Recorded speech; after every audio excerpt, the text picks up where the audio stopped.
Hi, welcome back as we read a little bit more from our expository nonfiction book, Homes.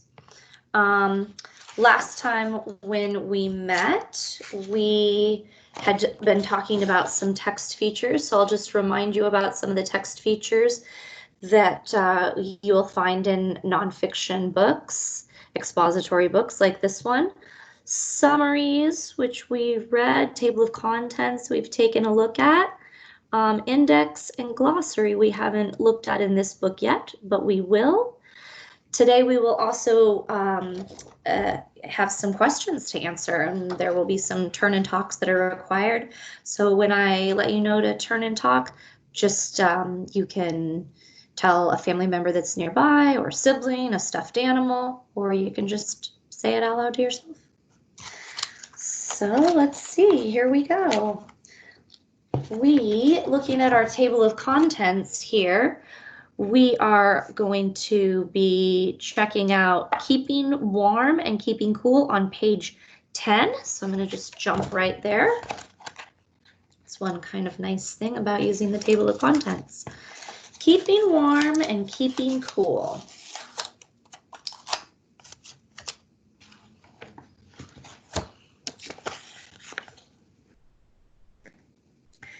Central heating keeps homes warm.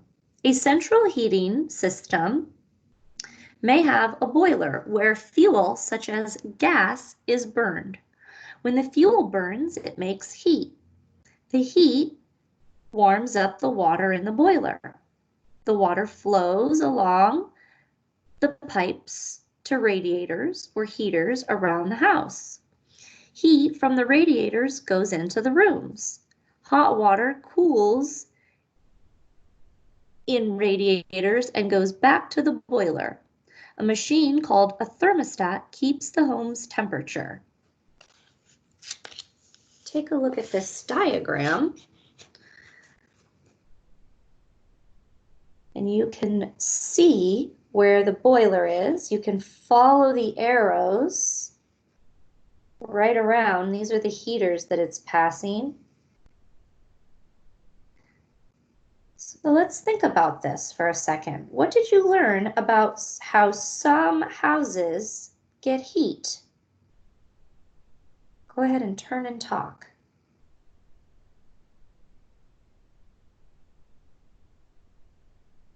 Also think about, how does this diagram help you understand how a central heating system works?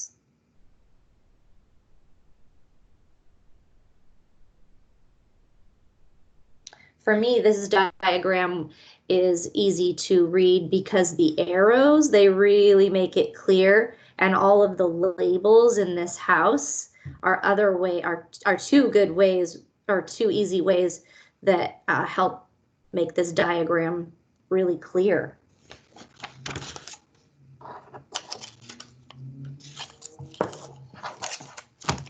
Okay, let's see. We're going to jump over to keeping heat in.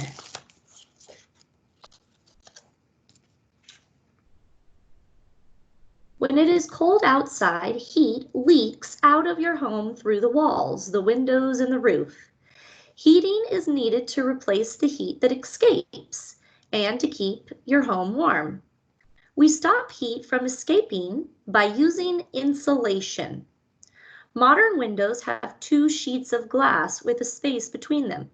This helps to stop heat from escaping through the glass. This type of window is called double glazing. So as we look at this diagram here, we can see double glazing. They're showing us that there are 2 window panes. This is attic insulation. This is an example or a diagram to show you wall installation. And this is weather stripping. You might see that around your doors. What did you learn about how some homes keep heat in? Turn and tell someone nearby.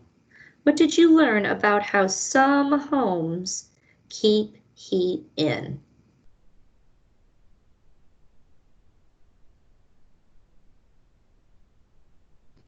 Hopefully you mentioned one of these things in this diagram, because those are all different ways that homes can keep some heat in.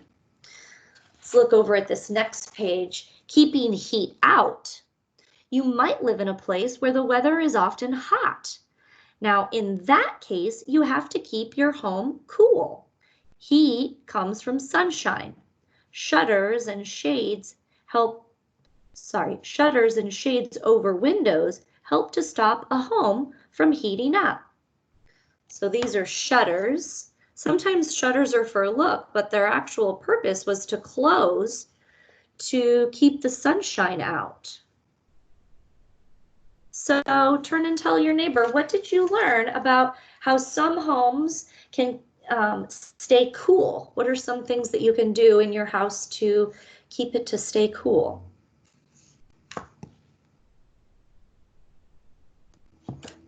Hopefully you mentioned the shutters, that's one way.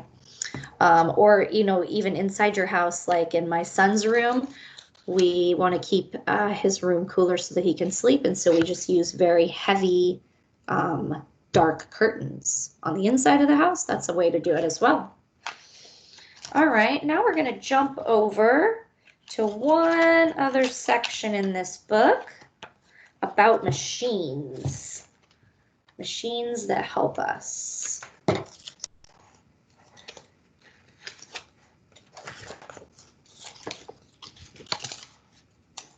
Machines that help us. All right, look around your kitchen at home. What tools can you see that you use for preparing food? You might find scissors, can openers, bottle openers, and nut crackers.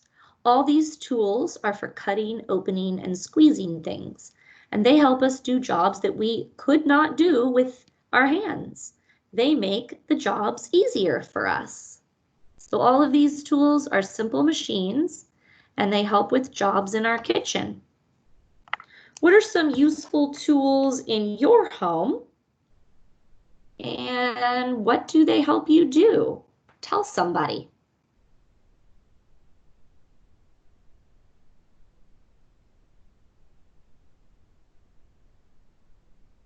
Maybe you talked about something like this can opener here that has a lever. It says, these tools are all made from levers. A lever is a rod that is fixed in one place, called a pivot.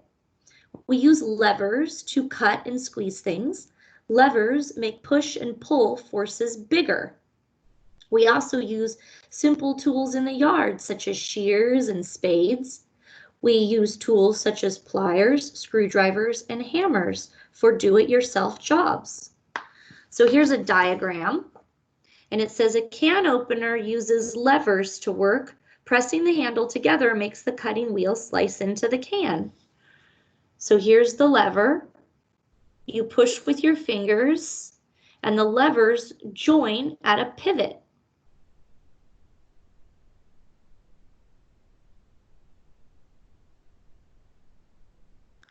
Tell somebody that's nearby what other useful tools that you have used in your home, and different use for it.